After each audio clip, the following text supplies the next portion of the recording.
What's the most out-of-pocket thing you've heard a person say? Why don't you live on disability? As a response to disabled people complaining about local government cutting back programs designed for making gainful employment accessible. I don't know why you would go to a community college when you can go to a university, sit by a high school guidance counselor giving a lecture on college admissions essays and applications in my senior app English class, after I asked naively if there's anything I had to do for community college. Turns out I had other classmates in the same boat who wanted to know too, but felt too embarrassed to ask. Anyways, I went to community college to get my prerequisites out of the way and got my associate's degree, then transferred into university for a competitive nursing program. I saved money from those first 2 years in community college. Didn't get a loan until I got into uni. Screw that guidance counselor. The company owes you nothing. You owe the company everything, my boss. After I worked for 4 years in the company, I used to work for a guy who owned a temporary employment agency. I once watched him berate his two $7 an hour receptionists because his monthly income from the business had dropped from $40,000 to $25,000, and they had nothing whatsoever to do with how much money the business made. They were receptionists. I was telling my boss how proud I was my husband got a new job. He's legally blind, and she proceeds to tell me that she wishes she had a disability so she could just get handed a job. Had to walk away from that one.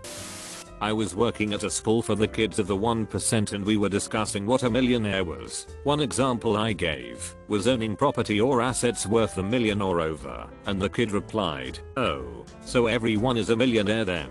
There's some privilege showing there, but people do have misconception about millionaires being the ultra wealthy elites, when in today's market, if you own a pretty decent house, a couple of vehicles, and have a retirement savings, you're probably a millionaire. My dad just died about a month ago. My company gave me 4 days unpaid off. I was really close to my father, so this was hard for me to deal with. My paycheck was enough to pay bills, but I had to buy my groceries on credit card to get by. My boss's brother-in-law died the following week. All he talks about is how hard this is on his wife. Between the stress of her brother dying and the reno on their $1 million cabin, he's taking his whole family to Hawaii for 10 days this month to try to deal with their grief. Meanwhile, I'm pricing urns out on Amazon to try to save money, trying to sell my dad's tools to help my mom, working full time, and taking care of a toddler. Had a friend in dental school who grew up in the rich suburbs north of Detroit. We were talking about traveling. She was going to Thailand for spring break, and she said I'd be surprised if most people hadn't traveled to at least 20 countries. I told her I'd be surprised if most people had ever left the US at all, and for all those wondering, she is from Bloomfield Hills. Had a millionaire tell me it was so great that, even though we could all be making much more than we were at a non-profit, we stayed for the kids, because who needs money when your job is rewarding? Plot twist, he was a board member who controlled our salaries. I was barely making enough to scrape by, and I know there is a lot of hate for non-profits here, but I do want to clarify that for the most part one truly loved the people and kids I worked with, and the organization itself was a community staple that did a lot of good with the minimal funds we had, and we did have some awesome board members, but others were a bit out of touch, this being the worst example. Sort of tangential. Back in college, the entire class had a 10-minute argument with one student who didn't understand that not every country has citizenship by birth laws like the US does. The professor held off jumping in for about 5 minutes to watch us explain it to her, but couldn't take it anymore and figured the student would finally believe it when she said it. Nope. She started arguing with the professor too. The total out of touch part came when she finally conceded with, "Well, that's stupid. They should just do things the way we do them here." I grew up super poor, like going days without eating kinda poor, all because my mom legit thought welfare was only for unwed black mothers. She never called anybody to confirm that, never asked around. She wouldn't apply for reduced school lunches either, because that was ghetto. Imagine being so racist and buying into the welfare queen lie so hard that you let your own children starve. My mom once told me in the 60s race didn't exist yet. Haven't really begun to unpack that one. Oh, I've definitely heard things like that. I'm an old white guy, which means I was raised by much older white guys. My dad's form of racism was segregation. He didn't think he was wishing harm on anyone. He was just raised to believe that different cultures should remain apart. He kept that to himself mostly, thinking that his silence made him better than the people who vocally hated. And maybe it did, but not by much. Later in his life, when he realized that I had black friends, Hispanic friends, gay friends, and more, he told me how proud he was that I'd escaped the example of racism and bigotry he'd set. I like to think that he'd have changed his ways if he'd lived much longer, but he passed when I was only 19. But many other relatives and friends of my dad would frequently espouse beliefs like everything was better when certain people knew their place. They legitimately believed that all of those brown-skinned people were happier and better off when they remained with their own people instead of trying to force themselves into a white society. Meanwhile, they were waging economic warfare on people of color by trying to force them into circumstances with insufficient jobs, resources, and infrastructure to support them. But they couldn't see how that was their fault. If you are depressed, just go to Tulum and take a break. Vibe high, like, bro. That is not how depression works, and yeah, I will just leave all my responsibilities just for randomly deciding going to vacations. When I told her that's not the way how depression works, she said you are just too pessimistic. Every time I feel depressed I do this. I asked how she knew she was depressed, and she answered, well, the last time I had depression was because I cried because my dad didn't want to take me to Paris for a year. I wanted to die in that moment. I used to work for a minor aristocrat. Some advice he gave out, in absolute sincerity, over the years: don't take out a mortgage. Whatever you do, terrible things, you'll end up paying a lot more for your house. You know, the thing about a Bentley is that you have to have a crap car too. I mean, there are times when a Bentley just isn't appropriate and what you need is a crap car. Crap car later turned out to be an expensive Alfa Romeo and a Bentley to be several Bentleys, recommending the Ritz in London as a place for regular after work drinks. I don't know how anyone survives on their company salary alone. His salary was more than £300k, USD 500k a year. When a guy on 8 was upset his wife was making him babysit their infant too much, so he and his mom told her there'd be no more going out. He said him going out all the time was different than her going out, and when asked for clarification he said, because she's better at changing diapers and getting the baby to sleep. It truly blows my mind that there are morons out there who think taking care of their own children is babysitting.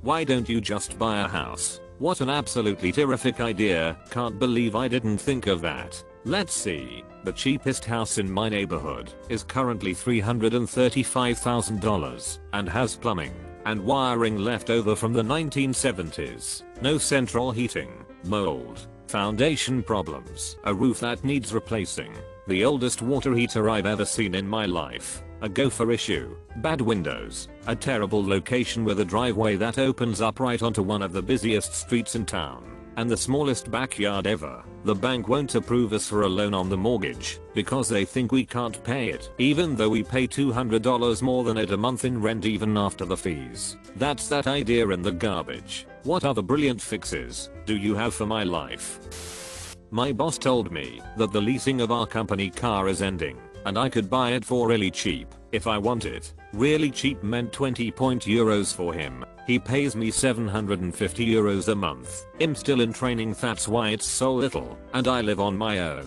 and have a car. So basically I'd have to work about 2 years for this really cheap car without spending a cent on anything. I've met many people that thought the US government paid immigrants a boatload of money when they first moved to the US, and that's how they could afford to own convenience stores and stuff. It's literally the exact opposite. People spend an insane amount of money to get here. More often than not it's almost everything they have.